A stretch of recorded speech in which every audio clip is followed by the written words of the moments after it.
இது வெள்ளிக்கிழமை. இப்போ ஒரு 3 நாளாகவே பருத்தி எடுக்கிறதுனால காலையில் ஒரு 6:30 மணி போல் எல்லாமே சமையல் வேலையெல்லாம் முடிஞ்சிருதுங்க.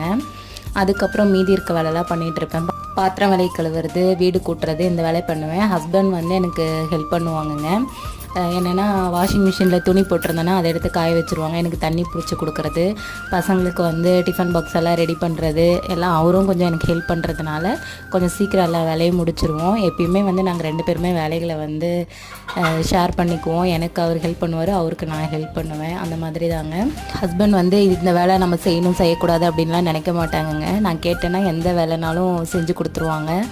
அப்புறம் நானும் காட்டிலேருந்து பருத்தி எடுத்துகிட்டு வந்துட்டு வீட்டில் இருக்கிறதெல்லாம் எடுத்து வச்சுட்டு ஈவினிங் போல் ஃப்ரெஷ்ஷப் ஆகிட்டு அப்புறம் அந்த தொட்டெல்லாம் சாக்கு தம்பி பிடிச்சாங்க சஞ்சய், அதெல்லாம் அள்ளி எல்லாம் க்ளீன் பண்ணி எடுத்து வச்சாச்சுங்க. அப்புறம் வந்து இது தாங்க கொட்டு பருத்தி. அந்த நல்லா இல்லாத பருத்தியெல்லாம் இந்த மாதிரி தாங்க. இது வந்து கொஞ்சம் ரேட் கம்மியாக தாங்க போகும்.